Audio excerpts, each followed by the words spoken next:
Assalamualaikum warahmatullahi wabarakatuh. Selamat siang anak-anakku sekalian. Salam sejahtera buat kalian semua. Semoga kalian hari ini tetap dalam keadaan sehat walafiat. Amin ya Allah ya Rabbal alamin. Melanjutkan materi sejarah yang sudah saya kirim di minggu lalu atau di pertemuan pertama. Jadi hari ini pertemuan kedua kita akan bahas ya. Saya akan bantu untuk membahas materi yang sudah saya kirim. Ya. Jadi hari ini kita akan bahas tentang konsep dasar sejarah.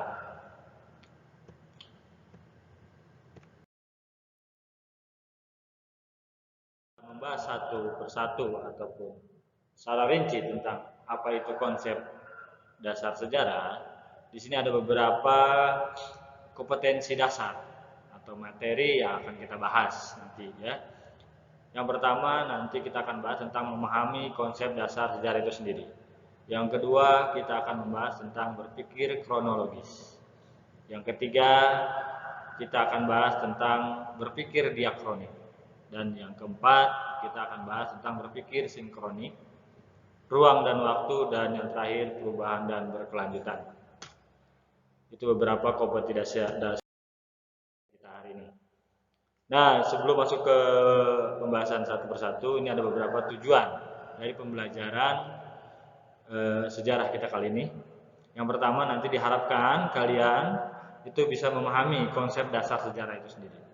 Yang kedua, kalian bisa memahami konsep berpikir kronologis, konsep berpikir diakronik, konsep berpikir sinkronik, memahami konsep manusia, ruang, dan waktu, sampai ke memahami konsep perubahan dan berkelanjutan. Itu sasarannya atau tujuan yang akan kita capai dalam pembahasan materi.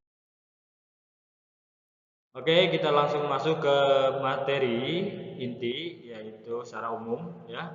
Sebelum kita membahas tadi bagian-bagian tadi, secara etimologis atau tata bahasa ya, kata sejarah itu berasal dari bahasa Arab sajaratun ya, bahasa Arab yang sajaratun yang berarti pohon. Nah, di sini memang agak kurang nyambung ya antara sejarah dengan pohon. Nah, tapi ini maksudnya dihubungkan dengan skema atau silsilah keluarga raja dari dinasti tertentu. Pada masa lampau itu sejarah itu memang kan identik dengan kerajaan-kerajaan. Ya, silsilah-silsilah dinasti-dinasti itu identik sekali zaman dulu ya. Bahkan Indonesia pun sebelum merdeka itu ada yang namanya kerajaan-kerajaan. Nah, tentunya ada skema atau silsilah tentang kerajaan itu sendiri, di mana kaitannya dengan pohon ini, bahwa di mana gambaran kita bahwa pohon itu di atas, makin ke atas itu makin runcing, makin ke bawah makin besar. Ya. Mungkin gambarannya seperti pohon cemara lah ya. Pohon cemara lebih mudah, itu pohon cemara secara umum atasnya runcing, makin ke bawah makin besar. Nah, itu pun gambaran yang dipakai sebagai skema atau silsilah kerajaan, di mana di atasnya itu adalah raja, ya raja.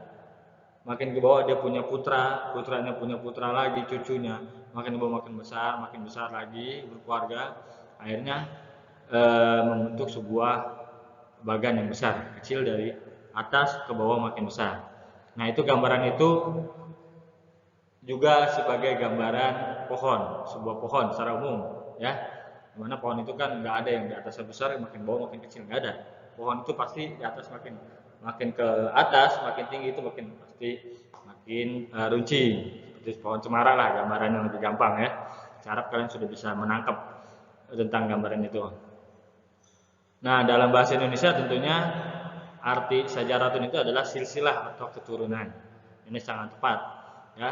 Kalau tadi ada hubungan dengan skema silsilah keluarga, berarti itu kalau Indonesianya adalah silsilah atau keturunan ya. Paham?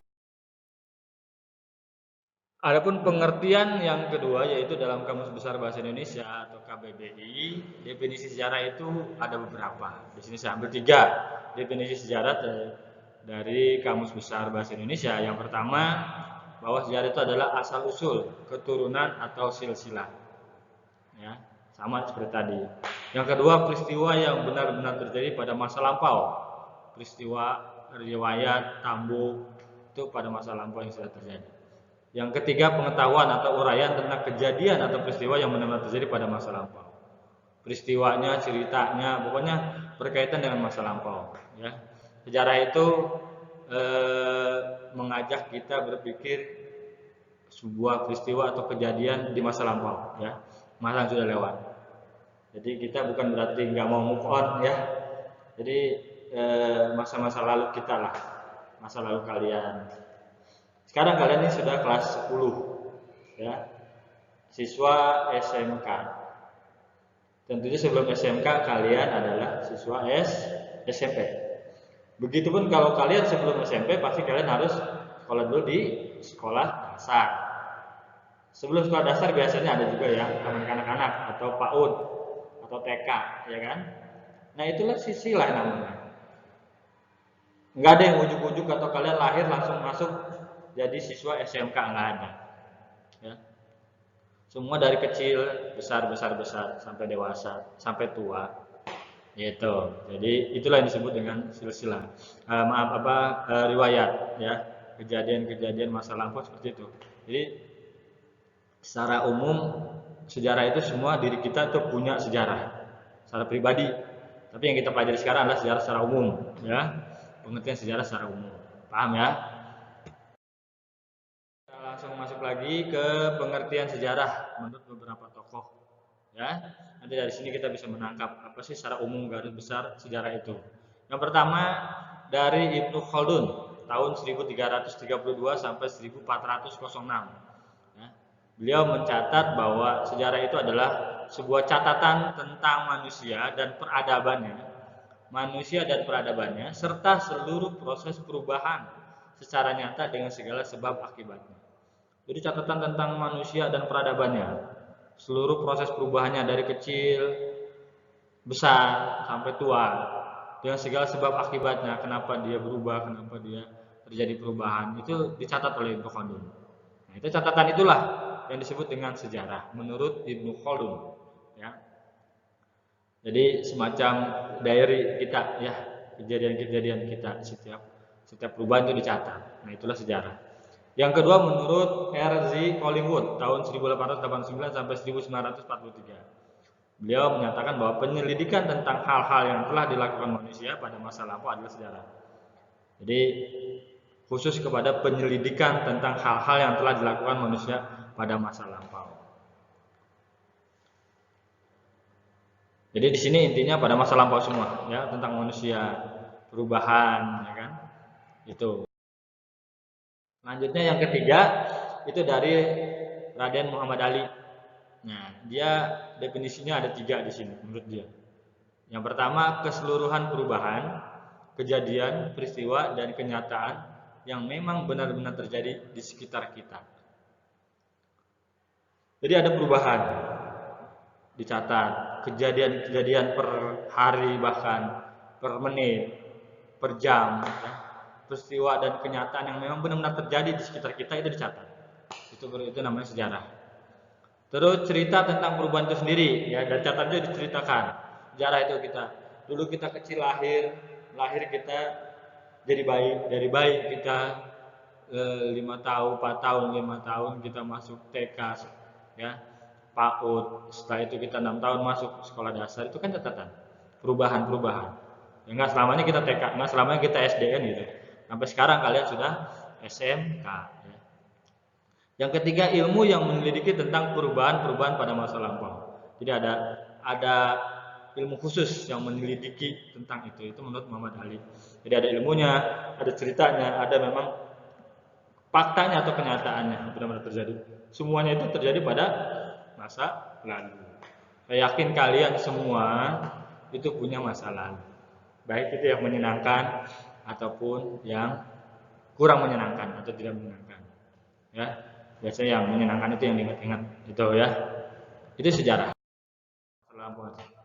Nah, dari beberapa pandangan tadi, dari beberapa pendapat dari para ahli, dari menurut Kamus Besar Bahasa Indonesia, menurut secara etimologis, nah itu dapat kita simpulkan bahwa sejarah itu adalah ilmu pengetahuan yang mempelajari berbagai peristiwa atau kejadian penting dalam kehidupan manusia pada masa lampau.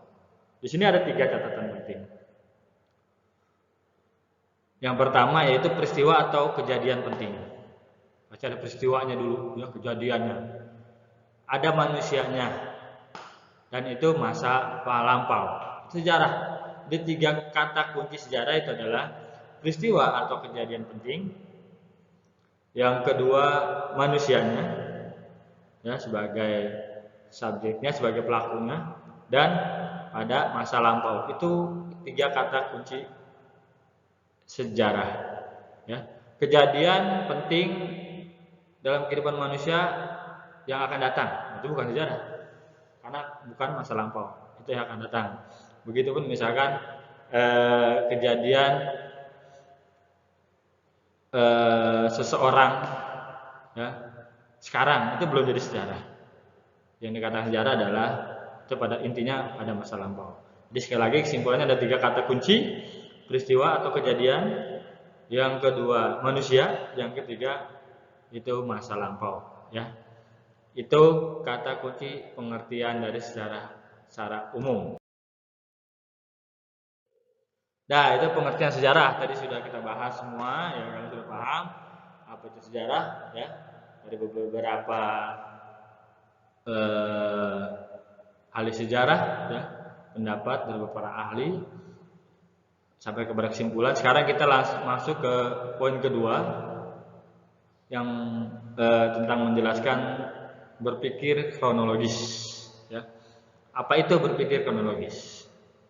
Nah, kronologis itu berasal dari bahasa Yunani, yaitu kronos dan logos. Kronos artinya waktu, dan logos itu adalah uraian atau ilmunya. Nanti ya, kronos itu waktu, logos itu uraian. Nah, artinya kronologis adalah, atau kronologi itu adalah ilmu tentang waktu yang membantu untuk menyusun peristiwa atau kejadian sejarah sesuai urutan waktu terjadinya.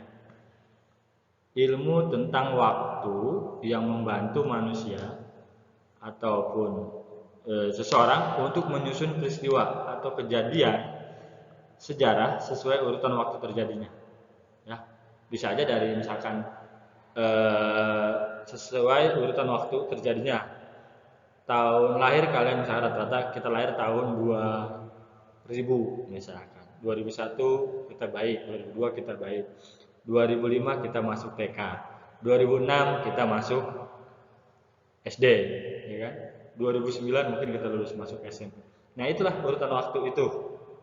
Ya, urutan waktu itu sesuai. Kalau kronologis itu sesuai urutan waktu. Jadi penjelasannya berdasarkan urutan waktu. Jadi enggak SMP nanti kita lagi ke SD, enggak. Gua dari mana dulu nih? Dari paling lama dulu sampai ke sekarang, gitu ya. Itu kronologi namanya. Jadi berdasarkan urutan waktu terjadinya, itu kuncinya. Jadi dalam sejarah, nah kaitannya dengan sejarah, berpikir kronologis itu mempunyai arti bahwa berpikir secara runtut sesuai dengan urutan waktu terjadinya suatu peristiwa. Nah, tadi kan pengertian kronologi, ya, secara umum. Nah, kaitan dengan sejarah bahwa kita kalau membahas sejarah dengan menggunakan sistem berpikir kronologis, yaitu kita berpikir secara runtut sesuai dengan urutan waktu terjadinya suatu peristiwa. Jadi secara runtut sesuai urutan waktu, itu nanti kata kuncinya, ya. Berpikir secara runtut sesuai urutan waktu terjadinya sebuah peristiwa, ya. Jadi dari awal sampai akhir, jadi nggak tahu ujung-ujung nggak dari tengah sampai akhir, tapi dari awal sekali kejadian peristiwanya, gitu, ya. Paham ya? Contoh, nah lebih mudah lagi nih. Pada bulan Agustus 1945, Sekutu menjatuhkan bom di kota Hiroshima dan kota Nagasaki, yaitu di Jepang. Nah, peristiwa itu tentunya berefek terhadap penjajahan Jepang di Indonesia dan mengakibatkan Jepang menyerah ya kepada sekutu. Siapa yang ngebom ya? Sekutu. Jepang menyerah pada sekutu. Otomatis Jepang juga menyerahkan kekuasaannya ya, meninggalkan penjajahan di Indonesia karena memang dia menyerah kepada sekutu. Otomatis Indonesia saat itu terjadi yang namanya vakum kekuasaan. Jadi tidak ada Jepang tidak berkuasa lagi dan Indonesia bisa memproklamirkan kemerdekaan. Lebih rinci lagi nanti ada pembahasan khusus tentang proklamasi. Jadi peristiwa itu dari awal. Ini contoh kronologis. Jadi dari ada sebab akibat dari awal dulu gitu. Nggak ujuk-ujuk Jepang langsung menyerah aja kan gitu kan. Atau Jepang meninggalkan Indonesia aja, enggak, ada sebabnya. Gitu. Nah, itulah urutan waktunya ya. Kedua, yaitu berpikir diakronis. Dalam bahasa Yunani pengertian diakronis itu ada dua, yaitu dia dan kronos. Dia itu melintas atau melampaui. Jadi kalau ada si dia itu berarti dia melampaui atau melintas, gitu maksudnya. Dan kronos itu waktu. Jadi ada dua kata ya. Melampaui waktu arti di sini atau waktu yang melintas. Nah, dalam konsep sejarahnya diakronik itu atau diakronos itu arti mempelajari peristiwa atau kejadian sejarah pada waktu tertentu. Masa lampau pastinya, mempelajari peristiwa atau kejadian sejarah pada masa lampau itu tapi waktu tertentu gitu. Contohnya penjajahan Jepang di Indonesia itu berlangsung pada tahun 1942 sampai 1945, di mana Indonesia merdeka tahun 1945. Terus ada lagi peristiwa, contoh lagi perang di Ponorogo itu berlangsung pada tahun 1825 sampai 1830. Nah, dalam konsep berpikir diakronik tentu ini batasannya. Kalau kita membahas masa penjajahan Jepang ya itu dari tahun 42 sampai tahun 45. Selebihnya jangan kita bahas. Itu diakronik namanya. Ya, di waktu tertentu aja. Perang di Ponorogo, kita membahas perang di Ponorogo. Ya otomatis kita yang akan kita bahas adalah pada tahun 1825 sampai 1830 aja. Nggak boleh kurang, nggak boleh lebih. Nah, itu menurut konsep diakronis. Ya. Contoh lagi misal lebih gampangnya. Kita mau mempelajari peristiwa atau sebuah kejadian pada saat kita di SMP. Masa-masa SMP. Tentu yang kita bahas pada saat kita masuk kelas 7 sampai kelas 9. Sekarang udah bukan. Sebelumnya SD gitu bukan. Maka itulah dibatasi oleh waktu. Makanya mempelajari peristiwa atau kejadian sejarah pada waktu tertentu aja. Paham ya? Atau mungkin kita mempelajari kehidupan kita di tahun 2001 misalkan. Berarti 19 tahun yang lalu. Ya itu tahun 2001 aja. Gitu, tertentu saja gitu ya. Paham ya? Nah, ini ada kaitannya dengan tadi pembagian waktu tadi. Dalam sejarah itu pembagian waktu itu dikenal dengan istilah periodisasi. Periodisasi atau periode ya, kita kenalnya. Ada beberapa periodisasi. Yang pertama contohnya pada masa revolusi, ini di Indonesia ya. Ada masa revolusi.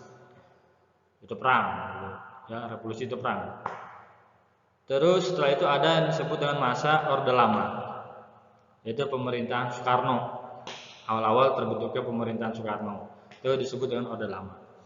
Ada pada masa Orde Baru, nah itu pada masa setelah kekuasaan Soekarno runtuh digantikan dengan presiden, yaitu Presiden Soeharto dulu ya, selama 32 tahun beliau berkuasa sampai tahun 1998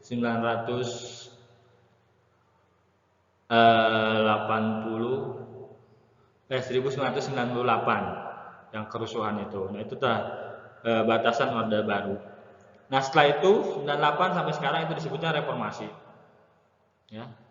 Pada masa Orde Reformasi saat itu disebutnya. Nah, dan pada masa sekarang dan akan datang. Itu pembagian periodisasi ya. Masa Orde Baru, maaf, masa revolusi, Orde Lama, Orde Baru, Reformasi sampai sekarang. Itu pembagian.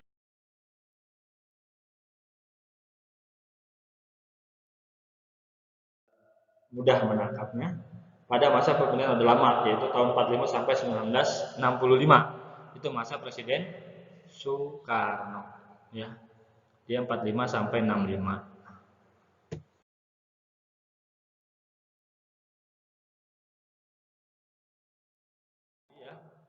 Itu pada masa pemerintahan Orde Baru disebutnya, yaitu zamannya Soeharto dulu, disebutnya zaman Soeharto. Ya.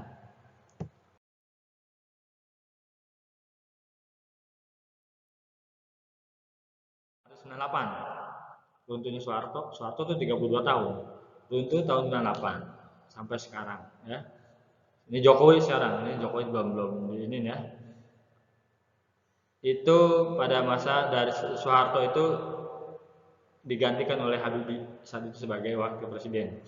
Habibie digantikan oleh Gus Dur, ya, atau Abdurrahman Wahid. Nah, setelah itu digantikan lagi oleh Megawati. Megawati SBY, dan sekarang adalah Jokowi, ya, selama 2 periode. Begitupun SBY.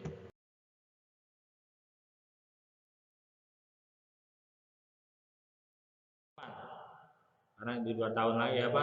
Karena dia masih 2 periode, yaitu Presiden Jokowi, ya. Itu masa sekarang.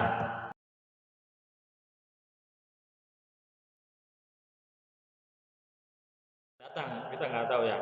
Mungkin ada. Ya di sini kalian kenal lah tokoh-tokohnya. Kita nggak tahu ya. Mungkin bisa juga kalian, mungkin bisa aja. Ya saya sih juga nggak tahu, ya gitu ya. Mudah-mudahan.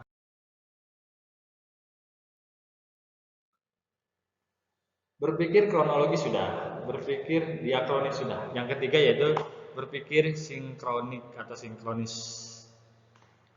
Dalam sejarah, sinkronik itu artinya mempelajari peristiwa sejarah dengan segala aspeknya pada masa atau waktu tertentu secara lebih dalam. Jadi kalau diakronik kan batas waktu. Kalau sinkronik itu lebih dalam lagi, kita bahas lagi tuh, gitu kan? Pada masa itu tapi lebih dalam, nggak secara umum. Cerita ada besar berubah perubahannya dari kecil sampai dewasa. Nah kalau ini lebih dalam lagi. Pada masa kecil itu terjadi apa aja, setelah dewasa terjadi apa aja, kan gitu. Jadi lebih rinci. Contohnya, kalau kita ingin mengetahui kondisi ekonomi rakyat pada masa penjajahan Jepang, khusus ekonomi aja, ya. Hal yang akan kita lakukan adalah meneliti kondisi ekonomi rakyat pada masa penjajahan Jepang saja. Jadi lebih rinci. Kalau dulu kan misalkan penjajahan Jepang, penjajahan pertama yaitu penjajahan Belanda. Setelah itu penjajahan Jepang itu kan diakronim sama kronologis. Nah, kalau sinkronis itu lebih dalam lagi. Pada saat Jepang kita apa yang kita bahas nih? Politik kah, ekonomi kah, budayanya kah, pendidikannya kah? Nah, contohnya misalnya kita membahas ekonomi, ya ekonomi aja kita bahas. Politiknya nggak usah, pendidikannya nggak usah, sosialnya nggak usah, yang lain-lain nggak usah. Itu lebih rinci lagi, lebih fokus lagi ke pokok bahasanya. Gitu. Sampai sini kalian sudah bisa paham, ya. Nah ini ada konsep yang selanjutnya, ada 4 konsep yang selanjutnya, yaitu manusia, ruang, dan waktu. Ada 3 unsur penting dalam mempelajari sejarah. Tadi sudah katakan di awal. 3 unsur penting dalam mempelajari sejarah. Ada manusia, ada ruang, dan ada waktu. Manusia ada sebagai aktor atau pelaku sejarah. Kita, ya, atau para pahlawan, orang-orang tua kita dulu itu kan aktor, pelaku sejarah. Ruang yaitu tempat peristiwa atau kejadian itu sejarah itu terjadi di mana, ya, nggak mungkin nggak ada tempatnya. Di Beji kah, di Depok kah, di Citayam kah, di Jawa Barat kah, di Indonesia kah, itu kan tempat atau ruang, ya. Yang ketiga itu waktu, masa atau waktu berlangsungnya peristiwa sejarah. Pasti ada waktunya, tahunnya, mungkin jamnya, ya kan? Atau periodisasi tadi siapa, periode siapanya, itu ada. Itu konsep 3, ya, 3 unsur penting dalam sejarah, jangan sampai lupa. Ada manusia, ada ruang, ada waktu. Karena nggak mungkin salah satu yang tidak ada, itu bukan sejarah namanya. Ada ruang waktu aja, ya nggak ada sejarah, nggak ada manusianya, nggak bukan sejarah. karena nggak ada pelakunya. Ada manusia, ada ruang, ada waktunya, nggak mungkin sejarah. Kapan terjadinya? Kan nggak mungkin. Pasti ada semua tiga-tiganya. Katakan zaman contohnya kita waktu SD, ya. Manusianya kita, aktornya kita waktu SD, kita nih orangnya kita sebagai aktor pelakunya. Ruangnya ya kita di sekolah SD, ya kan? Di waktu kita SD di sekolahan, misalnya kita sekolah di SD. Waktunya itu ruang tempatnya. Waktunya ya tahun berapa waktu kita di SD, kan gitu. Nah itulah pasti ada. Contohnya sekarang aja, ya sekarang kalian belajar di SMK Farmasi Harapan Masa. Manusianya kalian, tempatnya di SMK Farmasi Harapan Masa. Waktunya ya sekarang, ya tahun 2020 bulan Juli. Gitu. Contohnya itu ya, paham ya. Udah. Selanjutnya konsep perubahan dan berkelanjutan. Konsep perubahan itu artinya transformasi peristiwa atau kejadian yang berlangsung cepat atau lambat. Berubah namanya, transformasi itu berubah namanya. Sebuah peristiwa yang berubah, peristiwa atau kejadian yang berubah yang berlangsung cepat atau lambat itu namanya perubahan. Berkelanjutan adalah berjalannya suatu peristiwa secara berkesinambungan, konsisten tanpa terputus dalam waktu lama. Jadi konsisten ceritanya tuh dalam waktu lama gitu kan, ceritanya atau sejarahnya, riwayatnya itu berkelanjutan. Nah, itu adalah konsep perubahan dan berkelanjutan. Berubah tadi berubahnya, ada perubahan, transformasi berubah, ya.